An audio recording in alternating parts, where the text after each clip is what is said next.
I think looking to other people and seeing what they're doing is a distraction, quite honestly. And I think that I pull these fragrances from the depths of my soul. I don't think ChatGPT could make that the pistachio cream Japanese milk bread candle. We make dual layered candles, like getting 2 scoops of ice cream in 1 cup. So when you burn down the candle, you get your first scent, and then you get a little bit of both of them, and then you get your final scent at the bottom. They get a candle, and I kind of realize when that person looks back on that memory of purchasing my product, they're not thinking about my product. They're thinking about the time they bought that candle with their best friend. Hello, you've just heard excerpts from my conversation with Samantha, the first ever guest on my podcast, Is This the New Internet? Sam is an accomplished candle maker who plies their trade mainly on Farcaster. This is a decentralized social network that's held in high regard among builders in the crypto space. It's an open playground for real-world experiments with our beloved magic internet money. This world of AI agents, token launching bots, and deep discussions about the future of trustless systems may be daunting to the uninitiated. However, this is exactly why I wanted you to hear from Sam. Consumer packaged goods, or CPGs, are far from the first thing that comes to mind when talking about crypto. Yet Sam has embraced the possibilities of the decentralized web and created a community that helps them operate a successful business. I think this is an essential episode for all artists and creatives, especially those who think that they're coasting a little bit. The internet as we know it now is already full of opportunities, so come join Sam and myself as we discuss how artisans can thrive on the decentralized web. This podcast is on-chain from day one, and you can collect this episode right in your wallet at pods.media. You can also listen to Is This the New Internet everywhere you get your podcasts. Visit our link tree in the description for all of our social links and follow us everywhere to stay in the loop. Welcome to Is This the New Internet? So without further ado, let me introduce you to Sam. Welcome to the podcast, Sam. Thank you so much for having me. I really appreciate it. If you can fill in the audience, please, on what you do, what Humankind stands for as a company, and your journey as a candle maker. Sure, I appreciate that. My name is Sam. I use they, them pronouns, and I'm the founder at Humankind Candles. We make dual layered candles, like getting 2 scoops of ice cream in 1 cup. So when you burn down the candle, you get your first scent, and then you get a little bit of both of them, and then you get your final scent at the bottom. I started Humankind because I was honestly burnt out from my tech job. And a lot of you listening may also have tech jobs that you may be burnt out from. And I was going through candles so quickly that I thought to myself, why don't I try making my own? Because it's really expensive to keep buying all of these candles. So I started making my own as a hobby. And then it sort of snowballed, surprisingly, into a business, which I'm very grateful for. And I had launched it last year, November 2023 on Farcaster. So that was my first launch on Farcaster, and it's my first time as a founder as well. Nice, amazing. So as a member of the local Toronto Farcaster community, everyone speaks really highly of you. Everyone's very much looking forward to the Farcaster meetup so we can all hang out together. So could you fill the audience in a little bit on what it means to be a creative person in a space that may be designed more for tech-forward people? I can see how people see the space as very tech-forward and how they could be put off by how tech-forward Farcaster is. But quite honestly, I believe that if you are authentically yourself, you can make a space for yourself anywhere, in any environment, and you can thrive in any environment as well. So I do believe, even though that there's a culture of a techie developer culture on Farcaster, that's what it is, that if you bring your whole self to it, it won't matter. Could you walk me through your creative process a little bit about how you've mentioned that your candles have dual scents? So what's your process about coming up with scents? And is there anything like any certain complications when it comes to using certain scents versus others in combination with others? First off, I care about being sustainable, as in not putting out so many products in excess. If you look at other CPG products like slime companies or, protein bar companies, you'll see that they expand their offerings very quickly to capture a wider audience. But I don't think that's the right way to grow.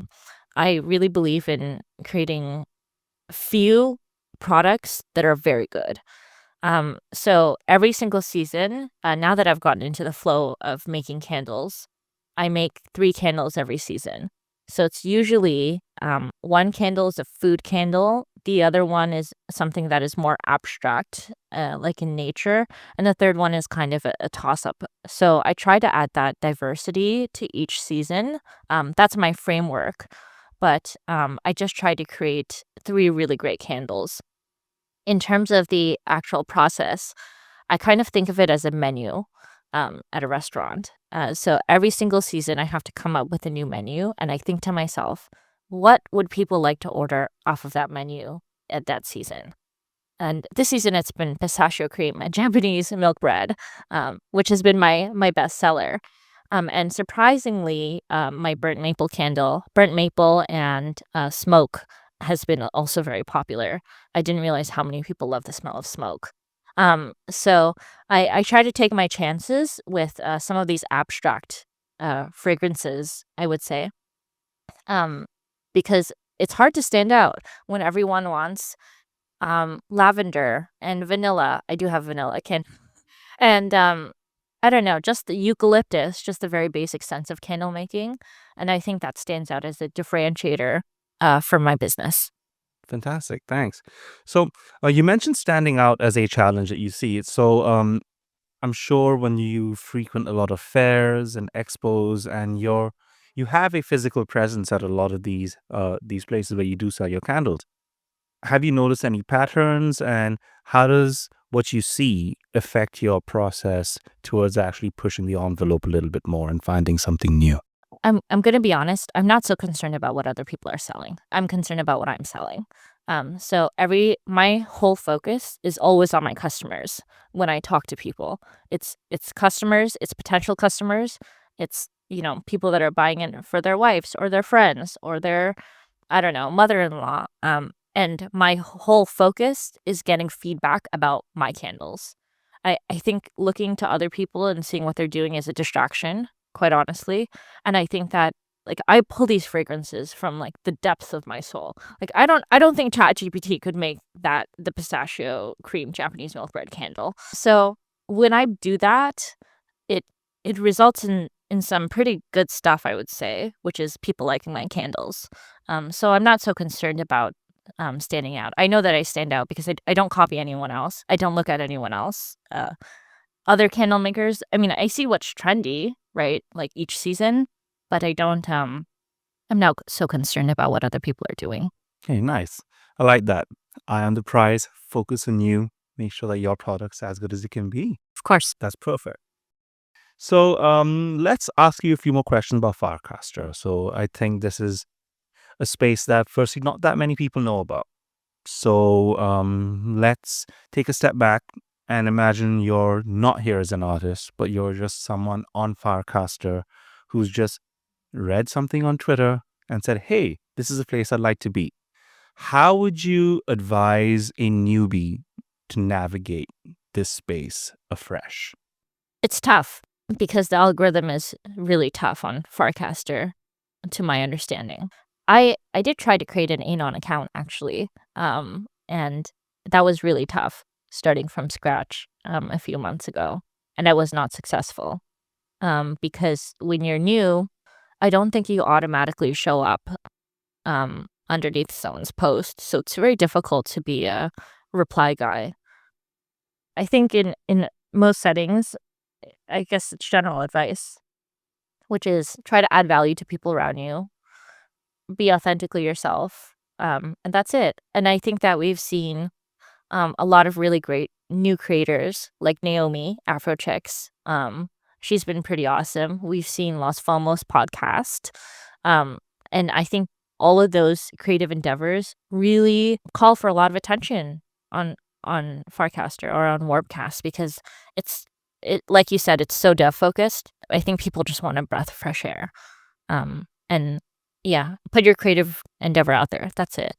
You've amassed quite an engaged following on there. So, I just think the way you boost other people on there is just a great way for newbies to start doing it as well. You've been on there for a while, you're established, but that doesn't mean that you've changed your explorer mentality. Today, I find myself, wow, this is mind blowingly cool because people are just building and they're putting stuff out there. So, with this builder mentality and you being a creative, how have you found that overlap and your secret sauce on Farcaster? Like, what are the tools, applications, channels that you find are especially useful for you and that would also apply for other creators looking to come into the on-chain world? Sure. Ultimately, I mean, I can talk about my tools. I use Hypersub, I use Coinbase, like, um, there are a bunch of different tools that I use, but ultimately, I think what aligns with warpcast and what I do is ultimately I build something that people like, and that's it. That's my only focus. I don't really think about the intersection. Like, I would say that's very abstract, and it is meaningful, but for me, I feel like I don't know, I'm not so smart to think that I would know how to expertly navigate the space. Either. Yeah. You seem to have an intuition for it, though. It's like you get back as much as you put into it, and you're putting a lot into it. Yeah, I appreciate that. I I think I'm concerned about building a product that people want, and I also just love my customers. Like, I think if you have those 2 core principles in the way that you build your business, you can build a business anywhere, and very weirdly, I have a candle business on a crypto app. So, I think when people see those values, when they purchase something from you, it makes them want to purchase more from you, or it makes them want to, talk to you more. You mentioned Hypersub, and I think this is a very interesting, unique thing that Farcaster is enabling creators to do, which is direct monetization through subscriptions. Could you explain to the audience, firstly, what Hypersub is? How does one get on there? And what this means for artists, for regular artists, for artists looking to, make it the big time, and just artists looking to supplement their income? Where does Hypersub fit in your monetization streams, for example? Sure. So for Hypersub, it's a subscription platform for people in crypto. So you could subscribe in crypto, and you can subscribe for any period of time. And when you subscribe, you get perks from that creator. So a lot of perks that other creators have done are group chats. They might send you magazines. They might send you swag. And basically, you get more alpha into the community that you're interested in my opinion. So in the way that Hypersub fits into my stream of revenue is that I have some very dedicated customers who have subscribed for a good amount of time. I have customers that have subscribed for a year, for 2 years, which is very meaningful to me. But I think what is most important to me about Hypersub is that I am able to talk to my customers every single day, which is my core value.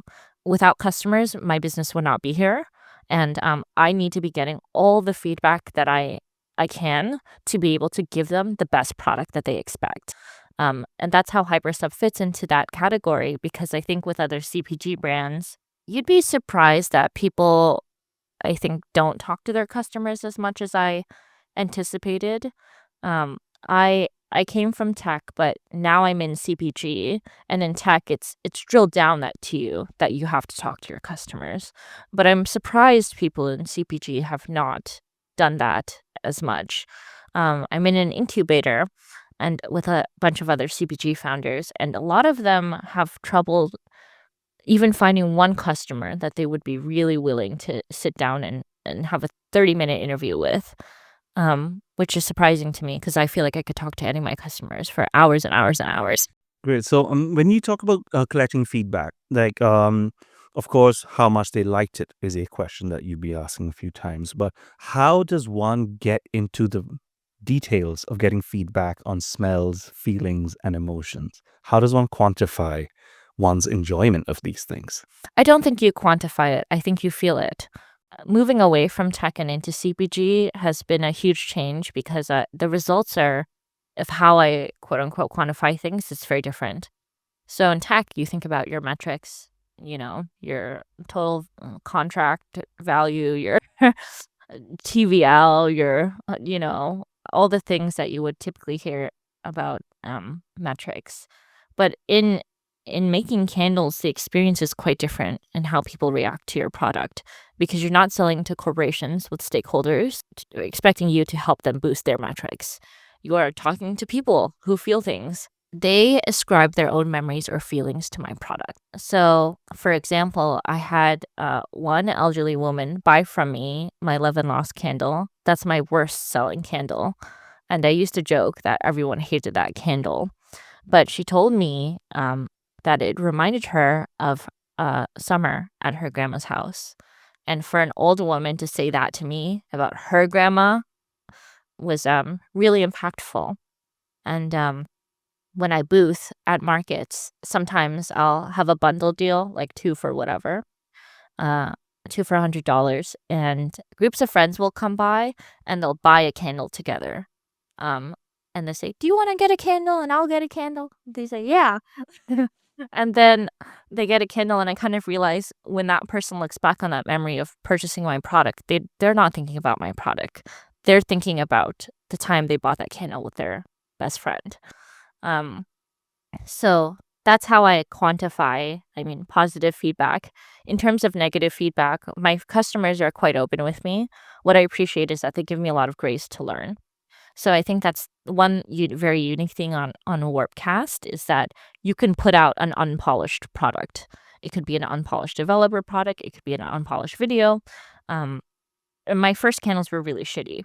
So my first candles were tea lights, and they were all super banged up because I didn't package them well enough. And I used a type of wax that was too soft at the time, so that they all looked like crumpled tins when they got to my customers. And I think the thing that was most surprising is that some of my customers have kept them and have saved them all the way for a year. They haven't used them. They've saved them up until now, because they value seeing a work in progress, and that's something that I appreciate a lot. So even though I do get both, I get negative and positive feedback. The people who give me negative feedback give me so much grace, which is, I would say, an awesome quality of Warpcast. That's amazing. Like you seem to be embracing the build in public model that's becoming really common in the crypto and tech space right now. And seeing you do this with physical products, I think is something special because who doesn't like a product that they can hold? Yeah. So, do you think that there are lessons that the wider crypto community can take from the world of artisans? I'm not an authority on this, but I think people in crypto need to have a bigger vision for their project, because I noticed that like people jump on trends like the AI trend or the crypto trend in 2017, and that's okay, but I would ask that people who are building anything look inside themselves deeply and meaningfully to see what they really want to build. Crypto especially is super busy in terms of like meme coins and trading with friends, and there's the additional security aspect of, you know, is it safe to connect my wallet to this app? There's so much noise. I think people need to block it out and look within them to see what they really want to build. Have you merged the digital world of crypto collectibles with your physical collectibles? Is there any overlap so far with on chain mechanics and your candles? Is this something you're planning on doing? Sure. People have asked me to add NFTs to my candles many times. And when I first started Humankind Candles, it was actually more of a creative endeavor than it was a business. Now it's more of a business and a little bit of a creative endeavor. But when I had first started, I would say to myself that the first 100 orders every month would get an original piece of art.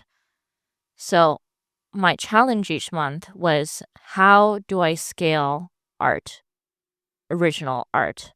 And the other thing is, how do I push myself in many different ways every single month in a medium, each medium? So the logistical constraints is I need to ship a piece of art with a candle in a small box. I need to change the medium every single month to be able to push myself to produce. And those were the two things that were important to me. And it was meaningful because I have this value where if I produce, and particularly in that case, art, you have enough to edit from. And this is what Rick Owens talks about. It's like if you work and you work and you work and you do the same thing over and over again, your identity begins to emerge. And ultimately, at one point, when I stopped doing the art, I had done a NFT drop. And I think it was a lot of fun, but I felt that I was producing for the sake of producing and I wasn't producing out of love. And that's why I stopped. So with digital collectibles and NFTs and such, I have tried it, but it actually doesn't push the needle forward. Because think about all the collectible NFTs that you have or I have. Like we just put them, we're like, oh, cool, an NFT. Like, be honest, do you ever open up your wallet and you're like, oh, I had a great memory from this POAP or amongst all the airdropped scammy NFTs that we get. Although that I think it's cool and people like it, people request it, it doesn't get me more sales. It doesn't make me feel like I love my product anymore. And that's why I stopped doing them.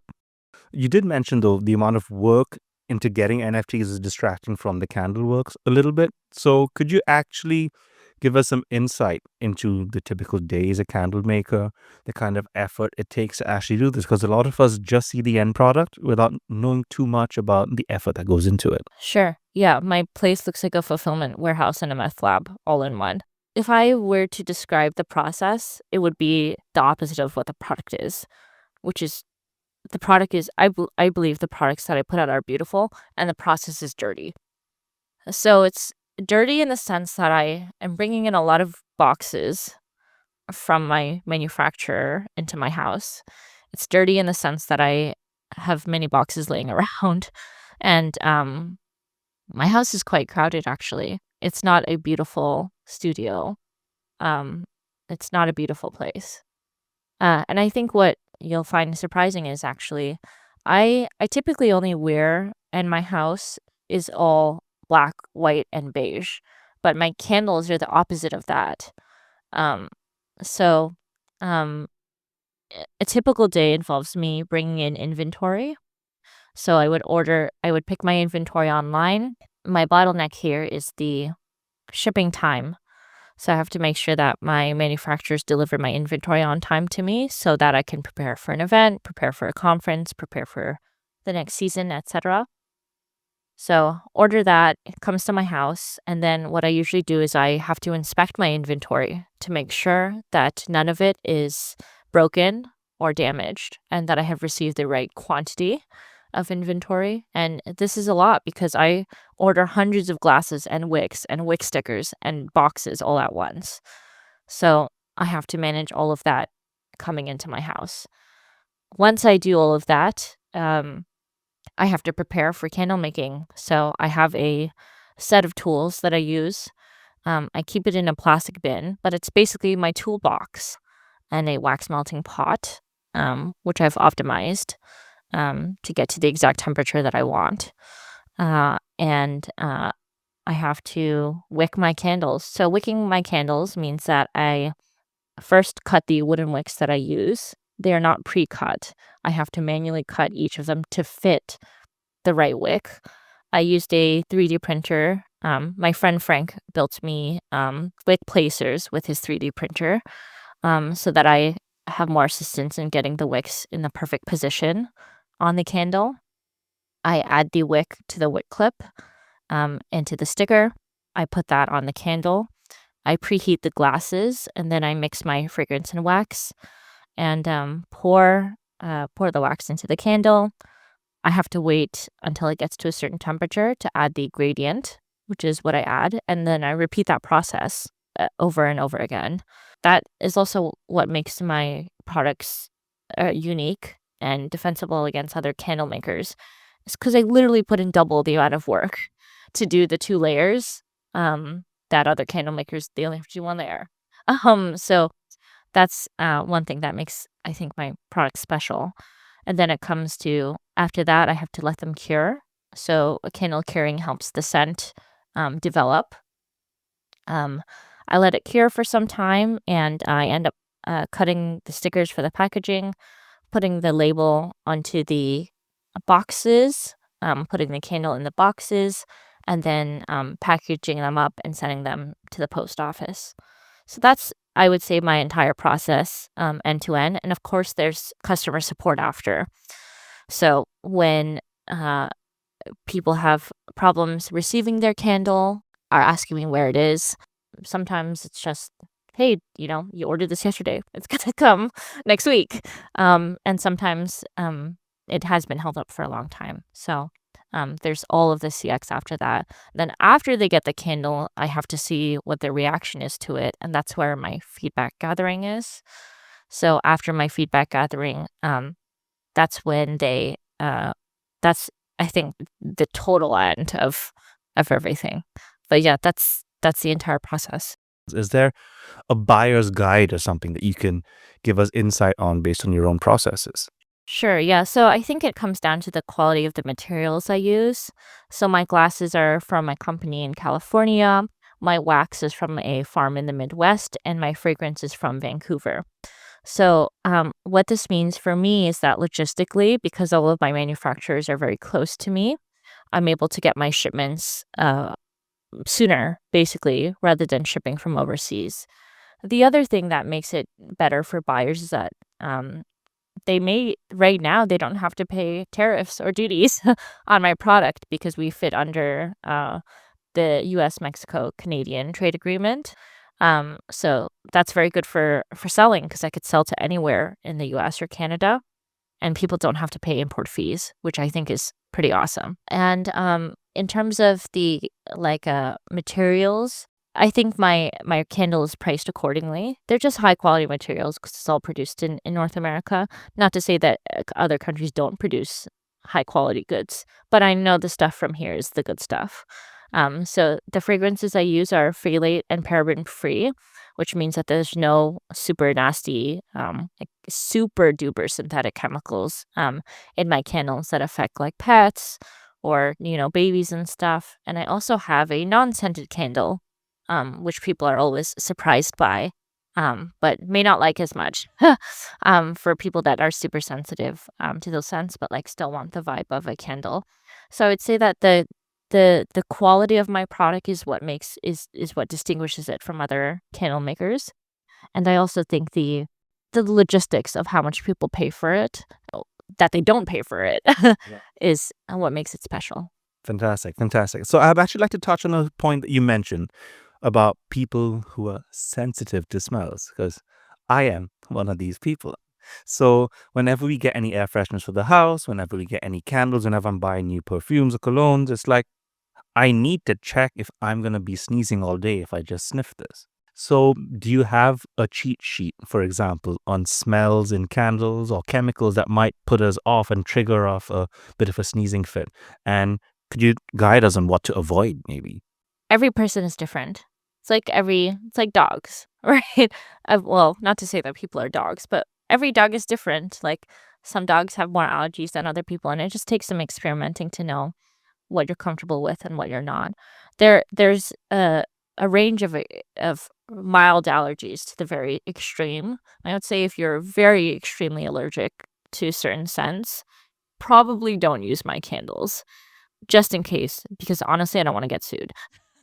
And if you have mild allergies, I think it's just experimenting. Like I'm not a doctor. I'm sure a doctor could tell you much better what scents or allergens you would be allergic to. But unfortunately, that is not my field or authority to say. Okay, fair. Thanks. So, could you tell me a little bit about like any your e-commerce and how you see e-commerce and how you see sort of your stack, for example, of the platforms and the places where people want to buy your products can see you? Do you have a presence on Shopify, or are you exploring other aspects like TikTok shops or Instagram? Like, what does like your sales stack look like? Sure, it's mostly all organic on Farcaster, which has been pretty great because I don't have to pay anything. So that helped to bootstrap my initial costs. And I think that's really the only place where I've started selling. Now I started to sell on Twitter because there's a little bit of a wider audience. The other thing is that I've reached the local maximum for what I believe is the amount of sales that I could do on Warpcast at the current state that it's growing right now. So I'm sort of forced to move to another channel, and my plan is probably to move to TikTok sometime next year after all this Christmas stuff is done, because TikTok, in terms of their, I think revenue for TikTok Shop. I think it's or their market, the total addressable market on TikTok Shop is 3 billion. But worldwide, the candle industry is actually 12 billion. So what I was surprised by, and beauty is only 50% of that. So that's beauty on TikTok Shop is only 1.5 billion. Even though it feels like TikTok is quite saturated right now, the numbers say that it's not.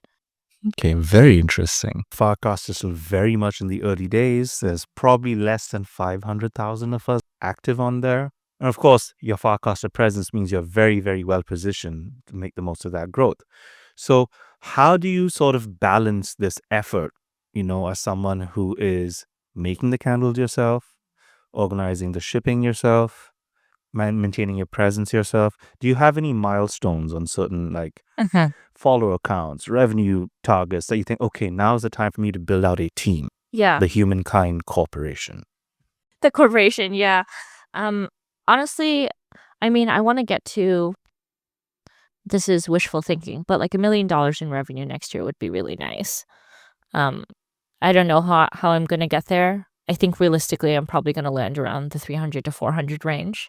That's the average CPG growth, like in my industry.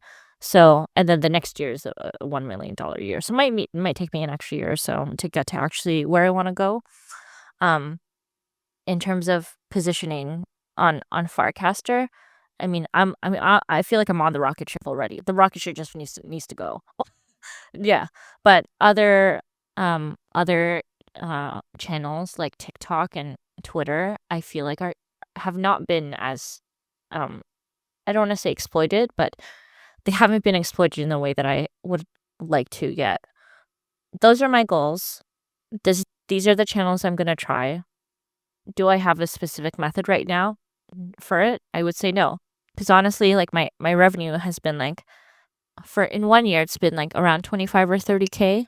So it hasn't been enormous, I would say, but it's been meaningful enough where it's like, where can I spend my time better to make this grow faster?